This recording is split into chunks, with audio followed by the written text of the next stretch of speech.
ನಾನು ಮೊದಲನೇ ದಿನನೇ ಬಹಳ ಸ್ಪಷ್ಟವಾಗಿ ಹೇಳಿದ್ದೀನಿ, ಬಾನು ಮುಷ್ತಾಕ್ ಅವರು ಮುಸಲ್ಮಾನ ಧರ್ಮಕ್ಕೆ ಸೇರಿದ್ದಾರೆ ಅನ್ನೋ ಕಾರಣಕ್ಕೆ ನಾನು ವಿರೋಧಿಸ್ತಾ ಇಲ್ಲ, ಅಥವಾ ಮುಸಲ್ಮಾನರ ಬಗ್ಗೆನೂ ನಮಗೆ ಯಾವುದೇ ಅಬದ್ಧ ಭಾವನೆಗಳಿಲ್ಲ. ಈ ವಿಷಯದಲ್ಲಿ ನಾನು ಮುಸಲ್ಮಾನರನ್ನಾಗಲಿ ಬಾನು ಮುಷ್ತಾಕ್ ಅವ್ರನ್ನಾಗಲಿ ನಾನು ಖಂಡಿತ ದೂರುವುದಿಲ್ಲ. ಯಾಕೆಂತಂದರೆ ಈ ಹಿಂದೆನೂ ಕೂಡ ಟಿಪ್ಪು ಜಯಂತಿ ಮಾಡಿ ಅಂತ ಸಿದ್ದರಾಮಯ್ಯನವರಿಗೆ ಯಾವ ಮುಸಲ್ಮಾನನೂ ಬಂದು ಕೇಳ್ಕೊಂಡಿರಲಿಲ್ಲ. ಆದರೆ ಅವ್ರನ್ನ ಒಗ್ಗೂಡಿಸ್ಕೊಳ್ಬೇಕು, ತನ್ನ ಪರವಾಗಿ ನಿಲ್ಲಂಗೆ ಮಾಡ್ಕೊಳ್ಬೇಕು ಅನ್ನೋ ಕಾರಣಕ್ಕೆ ಸಿದ್ದರಾಮಯ್ಯನವರು ಸ್ವತಃ ಟಿಪ್ಪು ಜಯಂತಿಯನ್ನು ಆರಂಭವನ್ನು ಮಾಡಿದರು. ಈಗ ಬಾನು ಮುಷ್ತಾಕ್ ಅವರ ವಿಚಾರದಲ್ಲೂ ಕೂಡ ಯಾವ ಮುಸಲ್ಮಾನರು ಬಂದು ಬಾನು ಮುಷ್ತಾಕ್ ಅವರನ್ನ ದಸರಾ ಆಚರಣೆಗೆ, ಅದರ ಉದ್ಘಾಟನೆಗೆ ನೀವು ಕರೀರಿ ಅಂತ ಯಾರೂ ಕೇಳ್ಕೊಂಡಿರಲಿಲ್ಲ. ಬಾನು ಮುಷ್ತಾಕ್ ಅವರು ಕೂಡ ಅಪ್ಲಿಕೇಶನ್ ಹಾಕಿರಲಿಲ್ಲ. ಆದರೆ ಬಾನು ಮುಷ್ತಾಕ್ ಅವ್ರನ್ನ ಕರೆದ ನಂತರ ನಾನು ಎತ್ತಿದ ಕೆಲವು ಪ್ರಶ್ನೆಗಳಿಗೆ ಉತ್ತರ ರೂಪದಲ್ಲಿ ಬಾನು ಮುಷ್ತಾಕ್ ಅವರು ಮಾತಾಡಿದ್ದಾರೆ. ಕಾಂಗ್ರೆಸ್ಸಿನ ವಿವಿಧ ನಾಯಕರುಗಳು, ಸಚಿವರುಗಳು ಕೂಡ ಹೇಳಿಕೆಯನ್ನು ಕೊಟ್ಟಿದ್ದಾರೆ. ನಾನು ಬಾನು ಮುಷ್ತಾಕ್ ಅವರಿಗೆ ನೇರವಾಗಿ ಕೇಳಲಿಕ್ಕೆ ಬಯಸ್ತೀನಿ, ಮೇಡಮ್, ನೀವು 2023ರ ಜನಸಾಹಿತ್ಯ ಸಮ್ಮೇಳನದಲ್ಲಿ ನೀವು ಏನಂತ ಮಾತಾಡಿದಿರಿ ಮೇಡಮ್? ಕನ್ನಡ ಭಾಷೆಯನ್ನ ನಾವು ಮುಸಲ್ಮಾನರು ಕಲೀಲಿಕ್ಕೆ ಏನು ತೊಡಕಾಗಿದೆ ಅಂತ ನೀವು ಹೇಳಿದ್ರಿ. ಕನ್ನಡ ಭಾಷೆಯನ್ನ ಮುಸಲ್ಮಾನರಿಂದ ನೀವು ದೂರ ಇಟ್ಬಿಟ್ಟಿದ್ದೀರಿ, ಮುಸಲ್ಮಾನರನ್ನ ಭಾಷೆಯಿಂದ ಹೊರಗಡೆ ಇಟ್ಟಿದ್ದೀರಿ. ಯಾವ ರೀತಿ ಹೊರಗಡೆ ಇಟ್ಟಿದ್ದೀರಿ? ಬಾನು ಮುಷ್ತಾಕ್ಗಳು ಮುಸಲ್ಮಾನಳಾಗಿ ಅದನ್ನು ಕಲೀಲಿಕ್ಕೆ ನನಗೇನು ತೊಡಕ ಆಗ್ತಾ ಇದೆ ಅನ್ನೋದನ್ನು ನೀವು ಹೇಳಿದ್ರಿ. ಬಾನು ಮುಷ್ತಾಕ್ ಅವರ ಮನೆಯವರು ಕನ್ನಡವನ್ನು ಕಲೀಲಿಕ್ಕೆ ಏನು ತೊಂದರೆ ಆಗ್ತಾ ಇದೆ, ಮುಸಲ್ಮಾನರು ಕನ್ನಡವನ್ನು ಕಲೀಲಿಕ್ಕೆ ಏನು ತೊಂದರೆ ಆಗ್ತಾ ಇದೆ ಅಂತ ನೀವೇನು ಉದಾಹರಣೆ ಕೊಟ್ರಿ? ಕನ್ನಡವನ್ನು ನೀವು ಭುವನೇಶ್ವರಿಯಾಗಿ ಮಾಡಿದ್ರಿ, ಅವಳಿಗೆ ಅರಿಶಿನ ಕುಂಕುಮದ ಲೇಪನವನ್ನು ಹಚ್ಚಿದ್ರಿ, ಅವಳನ್ನ ಮಂದಹಾಸನದ ಮೇಲೆ ಕೂರಿಸಿದ್ರಿ. ಇನ್ನು ಕನ್ನಡ ಬಾವುಟ ಏನಿದೆಯಲ್ಲ ಅದು ಕೂಡ ಅರಿಶಿನ ಕುಂಕುಮದ ಪ್ರತೀಕವಾಗಿದೆ. ಹಾಗಾಗಿ ಇದಕ್ಕೆ ನೀವು ಧಾರ್ಮಿಕ ಬಣ್ಣವನ್ನು ಕೊಡುವ ಮುಖಾಂತರವಾಗಿ ಇಸ್ಲಾಂನಲ್ಲಿ ನಂಬಿಕೆ ಇಟ್ಟಿರುವ ನಮ್ಮನ್ನ ಕನ್ನಡದಿಂದ ದೂರ ಇಟ್ಟಿದ್ದೀರಿ ಅಂತ ಹೇಳಿದ್ರಿ. ಮೇಡಮ್, ಈಗ ಹೇಳ್ತಾ ಇದ್ದೀರಿ ತಾಯಿ ಚಾಮುಂಡೇಶ್ವರಿನೇ ನನ್ನನ್ನು ಕರೆಸ್ಕೊಳ್ತಾ ಇದ್ದಾಳೆ ಅಂತ. ನಾನು ಸ್ಪಷ್ಟವಾಗಿ ಮತ್ತೊಮ್ಮೆ ಕೇಳ್ತೀನಿ, ಕನ್ನಡವನ್ನ ಭುವನೇಶ್ವರಿಯಾಗಿ ಒಪ್ಪದ ನೀವು ತಾಯಿ ಚಾಮುಂಡೇಶ್ವರಿಯನ್ನ ನಾಡದೇವತೆಯಾಗಿ ಒಪ್ಪಿ ಮಂಗಳಾರತಿ ತಗೊಳ್ತೀರಾ, ವಿಗ್ರಹ ರೂಪದಲ್ಲಿರುವ ಅವಳಿಗೆ ನೀವು ಪುಷ್ಪಾರ್ಚನೆಯನ್ನು ಮಾಡ್ತೀರಾ. ಈಗ ನಿಮ್ಮ ಧರ್ಮ ಅನ್ನೋದು, ನಿಮ್ಮ ಆಚರಣೆ ಅನ್ನೋದು, ನಿಮ್ಮ ಆರಾಧನಾ ಪದ್ಧತಿ ಅನ್ನೋದು ಅಡ್ಡಿ ಆಗಲ್ವಾ? ಮತ್ತು ಸ್ಪಷ್ಟವಾಗಿ ಇನ್ನೂ ಒಂದು ವಿಷಯನ ಕೇಳಲಿಕ್ಕೆ ಬಯಸ್ತೀನಿ, ಅರಿಶಿಣ ಕುಂಕುಮದ ಬಗ್ಗೆ ನಿಮ್ಗೆ ಯಾಕೆ ಮೇಡಮ್ ಅಬದ್ಧ? ಅರಿಶಿಣ ಕುಂಕುಮ ಅನ್ನೋದು ನಮ್ಮ ಸಂಸ್ಕೃತಿಯ ಭಾಗವಾಗಿದೆ. ಕರ್ನಾಟಕವನ್ನ ನಾವು, ಕರ್ನಾಟಕ ಮತ್ತು ಕನ್ನಡ ಕಲ್ಚರನ್ನು ಯಾವ ರೀತಿ ನೋಡ್ತೀವಿ? ಕನ್ನಡ ಅನ್ನೋದು ಕೇವಲ ಒಂದು ಭಾಷೆ ಅಲ್ಲ, ಅದು ಜನರ ಮದುವೆ ಸಂವಹನ ಮಾಡಲಿಕ್ಕಿರುವಂಥ ಒಂದು ಭಾಷಾ ಮಾಧ್ಯಮ ಮಾತ್ರ ಅಲ್ಲ. ಕನ್ನಡ ಭಾಷೆಯಲ್ಲಿ ಇಲ್ಲಿನ ಪ್ರಕೃತಿಯ ಸೊಬಗು ಇದೆ, ಇಲ್ಲಿನ ನದಿಗಳಿದ್ದಾವೆ, ಇಲ್ಲಿನ ವನ ಇದೆ, ಇಲ್ಲಿನ ಸಂಸ್ಕೃತಿ ಇದೆ, ಇಲ್ಲಿ ತಾಯಿ ಭುವನೇಶ್ವರಿ ಇದ್ದಾಳೆ, ಅರಿಶಿಣ ಕುಂಕುಮ ಇದೆ. ಒಟ್ಟಾರೆಯಾಗಿ ಇದು ಕನ್ನಡ ಸಂಸ್ಕೃತಿಯಾಗಿದೆ. ಇವತ್ತು ಯಾರದೇ ಮನೆಗೆ ದಂಪತಿಗಳು ಹೋಯ್ತು ಅಂತ ಅಂದ್ರೆ ಅಲ್ಲಿ ಸುಮಂಗಲಿಗೆ ಮನೆಯಿಂದ ವಾಪಸ್ ಅಲ್ಲಿಂದ ಹೊರಡಬೇಕಾದ್ರೆ ಯಾವುದೋ ಗೆಸ್ಟ್ ಆಗಿ ಹೋಗಿದ್ರು ಕೂಡ ಹೋಗ್ಬೇಕಾದ್ರೆ ನಾವೇನು ಕೊಡ್ತೀವಿ? ಅರಿಶಿನ ಕುಂಕುಮ ಕೊಡ್ತೀವಿ, ಒಂದು ರೊಕ್ಕೆ ಪೀಸ್ ಕೊಡ್ತೀವಲ್ವಾ? ಅದು ನಮ್ಮ ಕನ್ನಡ ಸಂಸ್ಕೃತಿಯ ಭಾಗವಲ್ವಾ? ಹಾಗೆ ನಾವು ಯಾವುದೇ ದೇವಸ್ಥಾನಕ್ಕೆ ಹೋಗಲಿ, ಪ್ರಸಾದ ರೂಪದಲ್ಲಿ ಏನನ್ನು ಕೊಡ್ತಾರೆ? ಕುಂಕುಮವನ್ನು ಕೊಡ್ತಾರೆ, ಹೂವನ್ನು ಕೊಡ್ತಾರೆ. ಅದು ನಮ್ಮ ಸಂಸ್ಕೃತಿಯ ಭಾಗವಲ್ವಾ?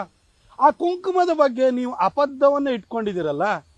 ನೀವು ಇವಾಗ ನಿಮ್ಮನ್ನ ತಾಯಿ ಚಾಮುಂಡೇಶ್ವರಿ ಕರೆಸ್ಕೊಳ್ತಾಳೆ ಅಂತ ನೀವು ಹೇಳ್ತಾ ಇದ್ದೀರಲ್ಲ. ಅರಿಶಿಣ ಕುಂಕುಮ ಮತ್ತು ಕನ್ನಡ ಸಂಸ್ಕೃತಿಯ ಬಗ್ಗೆ ಈ ರೀತಿ ನಿಮಗೆ ಒಂಥರ ದ್ವೇಷದ ಭಾವನೆಯನ್ನು ನೀವು ಇಟ್ಕೊಂಡಿದ್ದೀರಿ. ಹಾಗಾಗಿ ನಮಗೆ ಕನ್ನಡನ ನಾವು ಕಲೀಲಿಕ್ಕೆ ಅದು ಅಡ್ಡಿಯಾಗಿದೆ, ಭುವನೇಶ್ವರಿ ಅಡ್ಡಿಯಾಗಿದ್ದಾಳೆ, ಅರಿಶಿಣ ಕುಂಕುಮ ಅಡ್ಡಿಯಾಗಿದ್ದಾಳೆ ಅಂತ ಹೇಳ್ತಾ ಇವತ್ತು ಹೇಳ್ತಾ ಇದ್ದೀರಿ ತಾಯಿ ಚಾಮುಂಡಿ ಕರೆಸ್ಕೊಳ್ತಿದ್ದಾಳೆ ಅಂತ. ಮೇಡಮ್, ತಾಯಿ ಚಾಮುಂಡೇಶ್ವರಿ ನಿಮ್ಮನ್ನು ಕರೆಸ್ಕೊಳ್ಳೋದು ಆಚೆಗಿರಲಿ, ನೀವು ನಂಬಿರುವಂಥ ನಿಮ್ಮ ದೇವರೇ ನಿಮ್ಮನ್ನು ಮಸೀದಿ ಕರೆಸ್ಕೊಂಡಿಲ್ಲ ಮೇಡಮ್. ನಿಮ್ಮ ದೇವರೇ ನಿಮ್ಮನ್ನ ದರ್ಗಾ ಕರೆಸ್ಕೊಳ್ಳಲ್ಲ. ಇನ್ನು ಹೀಗಿರಬೇಕಾದ್ರೆ ತಾಯಿ ಚಾಮುಂಡಿ ನನ್ನನ್ನು ಕರೆಸ್ಕೊಳ್ತಿದ್ದಾಳೆ ಅಂತ ಅದು ಹೆಂಗೆ ಹೇಳ್ತಾ ಇದ್ರಿ ಮೇಡಮ್? ನೀವು ಸಾಹಿತ್ಯ ರಚನೆ ಮಾಡಿದ್ರೆ ಅಥವಾ ನಾಟಕಗಾರರಾಗಿದ್ರೆ ನನಗಂತೂ ಅರ್ಥ ಆಗ್ತಿಲ್ಲ ಮೇಡಮ್. ನಿಮ್ಮ ದೇವರೇ ನಿಮ್ಮನ್ನು ಕರ್ಸ್ಕೊಳ್ತಾ ಇದ್ಮೇಲೆ ತಾಯಿ ಚಾಮುಂಡಿ ಹೆಂಗೆ ಮೇಡಮ್ ಕರ್ಸ್ಕೊಳ್ತಾಳೆ? ನೀವು ಅರಿಶಿನ ಕುಂಕುಮದ ಬಗ್ಗೆ ಇಷ್ಟೊಂದು ಅಬದ್ಧ ಭಾವನೆಯನ್ನು ಇಟ್ಕೊಂಡಿದ್ದಾರಲ್ಲ. ಆಮೇಲೆ ಕನ್ನಡದಿಂದ ಮುಸಲ್ಮಾನರನ್ನು ಹೊರಗಿಟ್ರು ಅಂತಾರಲ್ಲ. ಕರ್ನಾಟಕದಲ್ಲಿ ನಮ್ಮೆಲ್ರಿಗೂ ಕೂಡ ಕನ್ನಡ ಮಾತೃಭಾಷೆ ಆಗಿದೆ. ನೀವು ನಿಮ್ಮ ಧರ್ಮೀಯರು ಯಾರಿದ್ದಾರೆ, ನಿಮಗೆ ಮಾತೃಭಾಷೆ ಕನ್ನಡವಾಗಿದೆಯಾ? ನೀವು ಅದನ್ನು ಮಾತೃಭಾಷೆ ತಮಿಳುನಾಡಿಗೆ ಹೋದರೆ ಮುಸಲ್ಮಾನರಿಗೆ ಮಾತೃಭಾಷೆನೂ ತಮಿಳೇ ಆಗಿದೆ. ಕೇರಳದಲ್ಲಿ ಮಲಯಾಳಂ ಆಗಿದೆ ಮುಸಲ್ಮಾನರಿಗೂ ಮಾತೃಭಾಷೆ. ಆದರೆ ಕರ್ನಾಟಕದಲ್ಲಿರುವಂಥ ನಿಮಗೆ ಮಾತೃಭಾಷೆ ಕನ್ನಡವಾಗಿದೆಯಾ? ದಯವಿಟ್ಟು ಅದ್ರ ಬಗ್ಗೆ ಯೋಚನೆಯನ್ನು ಮಾಡಿ, ಅದ್ರ ಬಗ್ಗೆ ಮಾತಾಡಿ. ಈಗ ಸುಮ್ಮನೆ ಬಂದು ಅದನ್ನು ಏನು ಇನ್ವೈಟ್ ಮಾಡಿದರೆ ಅದನ್ನು ನೀವು ಹಿಂದಿನ ಭಾಷಣಗಳನ್ನು ಮರೆತು ಈ ರೀತಿ ನಿಮ್ಮ ಹೊಸ ಹೇಳಿಕೆಗೆ ಜನ ಮಾರು ಹೋಗ್ತಾರೆ ಅನ್ನೋ ರೀತಿಯಲ್ಲಿ ನೀವು ಹೇಳಿಕೆ ಕೊಡ್ತಾ ಇದ್ದೀರಿ. ಅದ್ರ ಜೊತೆಗೆ ಕಾಂಗ್ರೆಸ್ಸಿನ ಒಂದಷ್ಟು ಜನ ಈ ತಲೆಮಾಸಿದ ನಾಯಕರುಗಳು ನನಗೂ ಕೂಡ ಪ್ರಶ್ನೆಯನ್ನು ಮಾಡ್ತಿದ್ದಾರೆ. ಹಾಗಾದರೆ ನಿಸಾರ್ ಅಹಮದ್ ಅವರು ಬಂದಾಗ ನೀನೇ ಹೋಗಿ ಸ್ವಾಗತವನ್ನು ಮಾಡಿದ್ಯಲ್ಲ ಅಂತ. ನಾನು ನಿಸಾರ್ ಅಹಮದ್ ಅವ್ರ ಬಗ್ಗೆ ಬಹಳ ಸ್ಪಷ್ಟವಾಗಿ ಹೇಳಲಿಕ್ಕೆ ಬಯಸ್ತೀನಿ. ನಮ್ಮ ಬಾನು ಮುಷ್ತಾಕ್ ಅವರಿಗೆ ಭುವನೇಶ್ವರಿಯ ಬಗ್ಗೆ, ಅರಿಶಿನ ಕುಂಕುಮದ ಬಗ್ಗೆನೇ ಅಪತ್ಯ ಭಾವನೆ ಇದೆ. ಆದರೆ KS ನಿಸಾರ್ ಅಹಮದ್ ಅವರ ಇಡೀ ಸಾಹಿತ್ಯವನ್ನು ನೀವು ತೆಗೆದುಕೊಳ್ಳಿ, ಅವರ ನಿತ್ಯೋತ್ಸವನೇ ತೆಗೆದುಕೊಳ್ಳಿ. ಅವರ ನಿತ್ಯೋತ್ಸವದಲ್ಲಿ ಪ್ರತಿ ಪ್ಯಾರ, ಪ್ರತಿ ಸ್ಟ್ಯಾನ್ಸದ ಕೆಳಗಡೆ ಏನಿದೆ, ನಿನಗೆ ನಿತ್ಯೋತ್ಸವ ತಾಯಿ ನಿತ್ಯೋತ್ಸವ ಅಂತಾರೆ. ಅವರೇ ಹೇಳ್ತಾರೆ ಮುಂದೆ ಇನ್ನೊಂದು ಸ್ಟ್ಯಾನ್ಸಕ್ಕೆ ಹೋಗ್ತಾರೆ, ಓಲೆಗರಿಗಳ ಸಿರಿಗಳಲ್ಲಿ ದೇಗುಲಗಳ ಭಿತ್ತಿಯಲ್ಲಿ ನಿನಗೆ ನಿತ್ಯೋತ್ಸವ ತಾಯಿ ನಿತ್ಯೋತ್ಸವ ಅಂತಾರೆ. ಅಂದರೆ ಕರ್ನಾಟಕವನ್ನ ಭುವನೇಶ್ವರಿ ತಾಯಿಯಾಗಿ ಅವ್ರು ನೋಡಿದ್ದಾರೆ. ಇಲ್ಲಿನ ಪ್ರಕೃತಿಯ ಸೊಬಗನ್ನು ಹೇಳಿದ್ದಾರೆ. ಈ ಓಲೆಗರಿಗಳು ಮತ್ತು ದೇಗುಲಗಳ ಭಿತ್ತಿಲಿ ಅವರು ತಾಯಿಯನ್ನು ಕಂಡಿದ್ದಾರೆ, ಭುವನೇಶ್ವರಿಯನ್ನು ಕಂಡಿದ್ದಾರೆ. ಹಾಗೆ ಅವರು ಶ್ರೀಕೃಷ್ಣನ ಬಗ್ಗೆನೂ ಕೂಡ ಬಹಳ ಪ್ರೀತಿಯಿಂದ ಬರೆದಿದ್ದಾರೆ, ಗೌರವದಿಂದ ಬರೆದಿದ್ದಾರೆ. ಹಾಗಾಗಿ ಅವರ ಉದ್ದೇಶದ ಬಗ್ಗೆ ನಮಗೆ ಯಾವತ್ತೂ ಕೂಡ ನಮಗೆ ಅನುಮಾನಗಳು ಬರಲಿಲ್ಲ. ನಿಮ್ಮ ಆರಾಧನಾ ಪದ್ಧತಿ ಬಾನು ಮುಷ್ತಾಕ್ ಅವರೇ ಬದಲಾಗಿದೆ, ನಮಗೇನು ಬೇಸರ ಇಲ್ಲ.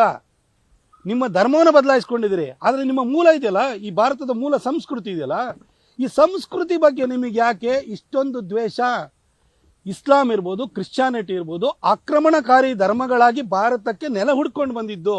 ನಿಮ್ಮೂರಿಗೆ ನಾವು ಬಂದಿಲ್ಲ, ಇಲ್ಲಿ ಬಂದಿದೆ. ಈ ಬಂದಾದ ಮೇಲೆ ಇಲ್ಲಿನ ಸಂಸ್ಕೃತಿಯನ್ನ ಹೊಡೆದು ಹಾಕುವ ಕೆಲಸವನ್ನ ಮುಘಲರು ಮಾಡಿದ್ರು, ಗಜ್ನಿ ಗೋರಿಗಳು ಮಾಡಿದ್ರು. ಇವತ್ತು ಬಾನು ಮುಷ್ತಾಕ್ ಅವರು ಕೂಡ ನಮ್ಮ ಆಚಾರ ವಿಚಾರ ಸಂಸ್ಕೃತಿ ನಮ್ಮ ನಂಬಿಕೆಗಳನ್ನ ಹೊಡೆದು ಹಾಕೋ ರೀತಿಯಲ್ಲಿ ಮಾತಾಡಿದ್ರು. ನಮಗೇನು ಅನ್ಸುತ್ತೆ, ನೀವು ಅವ್ರೇನು ವಂಶಸ್ಥರ? ನಿಮ್ಮನ್ನು ನೋಡಿ ಎಲ್ಲರೂ ನಮ್ಮ ಥರನೇ ನೀವು ಇದ್ದೀರಿ, ಕನ್ವರ್ಟ್ ಆಗಿದ್ದೀರಿ, ಆಯ್ತು, ನಮಗೇನು ಬೇಸರ ಇಲ್ಲ ಅದ್ರ ಬಗ್ಗೆ. ಆದರೆ ನಿಮ್ಮ ಪೂರ್ವಜರು ನಿಮ್ಮ ಹಿನ್ನೆಲೆಯನ್ನೇ ನೀವು ಹೊಡೆದು ಹಾಕಬೇಕು ಅಂತ ಗಜ್ನಿ ಗೋರಿಗಳ ಥರ, ಮುಘಲರ ಥರ ನೀವು ಪ್ರಯತ್ನ ಮಾಡ್ಲಿಕ್ಕೆ ಹೋದರೆ ನಮಗೆ ಬೇಸರ ಆಗುತ್ತೆ ಇಲ್ವಾ, ಅಥವಾ ನಾವು ಪ್ರತಿರೋಧ ಒಡ್ಬೇಕಾ ಬೇಡವಾ? ನೀವು ಜನಸಾಹಿತ್ಯ ಸಮ್ಮೇಳನದಲ್ಲಿ ಆಡಿದ ಮಾತುಗಳಿಂದಲೇ ನಾವಿವತ್ತು ನಿಮ್ಮನ್ನ ದಸರಾ ಉದ್ಘಾಟನೆಗೆ ಕರೆದಿರೋದಕ್ಕೆ ನಾವು ತಗಾದೆ ಎತ್ತಿರುವಂಥದ್ದು. ದಸರಾ ಅನ್ನೋದು 100% ಅದು ಧಾರ್ಮಿಕ ಆಚರಣೆ. ಕಾಂಗ್ರೆಸ್ನವ್ರು ಯಾರೋ ಹೇಳ್ತಾರೆ ಈ ದಸರಾ ಆಚರಣೆ ಎಲ್ಲಿಂದ ಪ್ರಾರಂಭ ಆಯ್ತಿದು? ವಿಜಯನಗರ ಕಾಲದಿಂದಲೂ ಆರಂಭವಾಯಿತು. ಎಲ್ಲ ಹಿಂದೂ ಸಾಮ್ರಾಜ್ಯದ ಸುವರ್ಣ ಯುಗ ಅದು. ಅದನ್ನು ಮುಂದುವರಿಸ್ಕೊಂಡು ಬಂದಿರೋಂಥವ್ರು ನಮ್ಮ ಮೈಸೂರು ಮಹಾರಾಜರು. ದಸರಾ ಅಂತಂದರೆ ಅಲ್ಲಿ ಹೋಗಿ ಚಾಮುಂಡಿ ಬೆಟ್ಟದಲ್ಲಿ ನೀವು ಪುಷ್ಪಾರ್ಚನೆ ಮಾಡುವಂಥದ್ದು ಮಾತ್ರ ಅಲ್ಲ, ಅದು ವಿದ್ಯುಕ್ತವಾಗಿ ಆರಂಭವಾಗುತ್ತೆ. ಅರಮನೆಯಲ್ಲಿ ಅಷ್ಟು ಚಂದವಾದಂಥ ಕಾರ್ಯಕ್ರಮ ನಡೀತದೆ, ಖಾಸಗಿ ದರ್ಬಾರ್ ನಡೀತದೆ. ತಾಯಿ ಚಾಮುಂಡಿಗೆ 9 ದಿನಗಳು ಕೂಡ ಪ್ರತಿದಿನವೂ ಕೂಡ ಬೇರೆ ಬೇರೆ ನಾವು ಅಲಂಕಾರವನ್ನು ಮಾಡ್ತೀವಿ. ಹಾಗೆ ಇದು ಧಾರ್ಮಿಕ ಶ್ರದ್ಧೆಯನ್ನು, ನಂಬಿಕೆಯನ್ನು ಇಟ್ಕೊಂಡು ನಡೆಸುವಂಥ ಒಂದು ಕಾರ್ಯಕ್ರಮವಾಗಿದೆ. ಹಾಗಾಗಿ ನೀವು ಧರ್ಮದ ಬಗ್ಗೆ, ನಮ್ಮ ಧರ್ಮದ ಬಗ್ಗೆ, ಇಲ್ಲಿನ ಮೂಲ ಸಂಸ್ಕೃತಿಯ ಬಗ್ಗೆ, ಇಲ್ಲಿಯ ಆಚರಣೆಗಳ ಬಗ್ಗೆ, ಇಲ್ಲಿನ ಅರಿಶಿನ ಕುಂಕುಮದ ಬಗ್ಗೆ, ಹಾಗೂ ನಮ್ಮ ಕನ್ನಡಾಂಬೆ ಆಗಿರುವಂತಹ ಭುವನೇಶ್ವರಿಯ ಬಗ್ಗೆ ಅಬದ್ಧದ ಭಾವನೆಯನ್ನು ಇಟ್ಕೊಂಡಿರೋದ್ರಿಂದ ನಾವು ನಿಮಗೆ ತಕರಾರು ಎತ್ತುತ್ತಾ ಇದ್ದೀವಿ. ಅದನ್ನು ನೀವು ಕೂಡ ಅರ್ಥ ಮಾಡಿಕೊಂಡು ನಡೀರಿ ಅಂತ ಕೇಳ್ಕೊಳ್ತೀನಿ.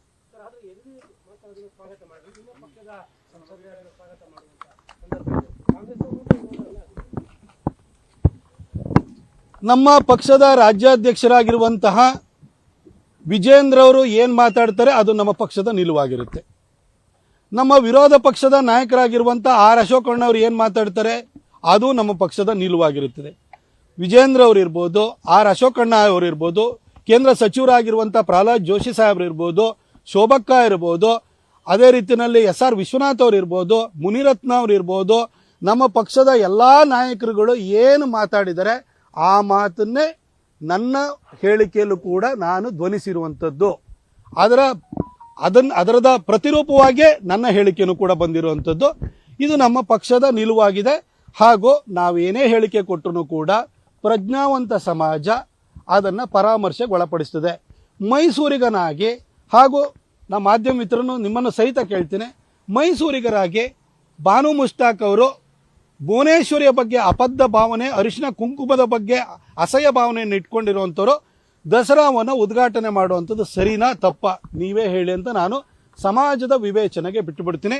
ನಾನು ಯಾರ್ದು ಹೇಳಿಕೆ ಮೇಲೆ ನಾನು ಕಾಮೆಂಟ್ ಮಾಡ್ಲಿಕ್ಕೆ ಹೋಗಲ್ಲ.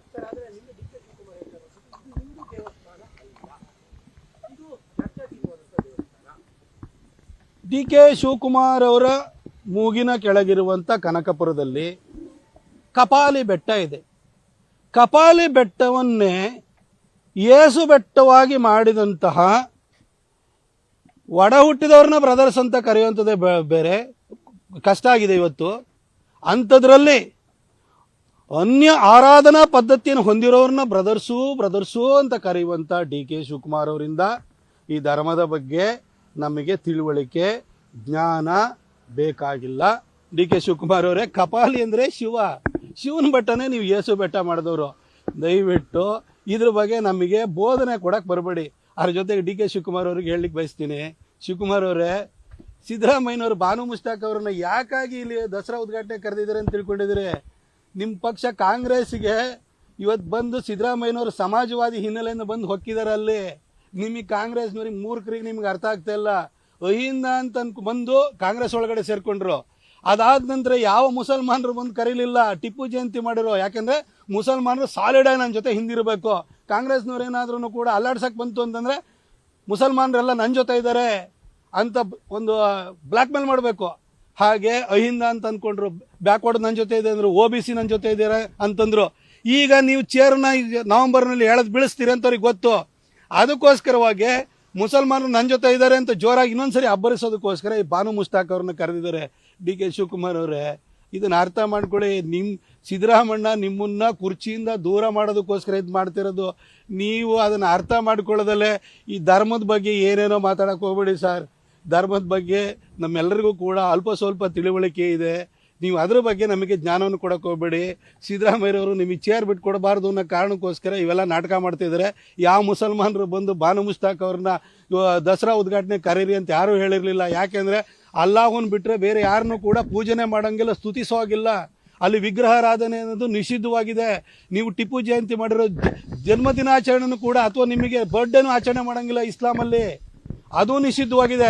ಇದು ಟಿಪ್ಪು ಜಯಂತಿ ಮಾಡಿರೋ ಯಾಕೆ ಮಾಡಿರೋ ಮುಸಲ್ಮಾನರನ್ನು ಕೂಡ ಸಿದ್ದರಾಮಯ್ಯನವರು ಮಂಗೆ ಮಾಡ್ತಾ ಇದ್ದಾರೆ. ಅದು ಅರ್ಥ ಆಗ್ತಾ ಇಲ್ಲ. ಶಿವಕುಮಾರ್ ಅವರೇ, ನಿಮಗೂ ಅರ್ಥ ಆಗ್ತಾ ಇಲ್ವಲ್ಲ ಸರ್? ಮುಸಲ್ಮಾನರಿಗೂ ಇದು ಅರ್ಥ ಆಗ್ತಾ ಇಲ್ಲ. ಸಿದ್ದರಾಮಯ್ಯನವರು ನಮ್ಮ ಓಟ್ ಮೇಲೆ ಅಷ್ಟೇ ಕಣ್ಣಿಟ್ಟಿದ್ದಾರೆ ಅಂತ ಏನು ಮಾಡಿದ್ದಾರೆ ಇವರು? 7.25 ವರ್ಷ ಆಯಿತು ಮುಖ್ಯಮಂತ್ರಿಯಾಗಿ. ಏನಾರು ಮಾಡಿದ್ರಾ? ನೀವು ಅಲ್ಲದೆ ಮೊಹಲ್ಲಾದಲ್ಲೇ ಇದ್ದೀರಿ, ದಲಿತರು ಕೇರಿಗಳಲ್ಲೇ ಇದ್ದಾರೆ, ಉಳಿದವರು ಟ್ಯಾಕ್ಸ್ ಕಟ್ಟಿ ಸಾಯ್ತಾ ಇದ್ದಾರೆ. ರಾಜ್ಯಕ್ಕೆ ಏನಾದ್ರು ಬಂದಿದೆಯಾ? ಕುರ್ಚಿ ಮಾತ್ರ ಸಿದ್ದರಾಮಯ್ಯನವ್ರದ್ದು ಭದ್ರವಾಗಿದೆ. ಇದನ್ನ ಅರ್ಥ ಮಾಡ್ಕೊಳ್ಳಿ ಸರ್. 100% ಇದು ಸಿದ್ದರಾಮಯ್ಯನವ್ರನ್ನ ಯಾರಾದರೂ ಮುಸಲ್ಮಾನರು, ಅಲ್ಲಾಹುನಲ್ಲಿ ನಂಬಿರುವಂಥ ಮುಸಲ್ಮಾನರು ತಾಯಿ ಚಾಮುಂಡೇಶ್ವರಿ ಎದುರುಗಡೆ ತಲೆಬಾಗಿ ಅಂತ ತಮ್ಮ ಧರ್ಮೀಯರನ್ನ ಕಳಿಸ್ಕೊಡ್ತಾರ ಹೇಳಿ? ಈ ಸಿದ್ದರಾಮಯ್ಯನವ್ರದ್ದು 100% ಪಾಲಿಟಿಕ್ಸ್ ಇದು.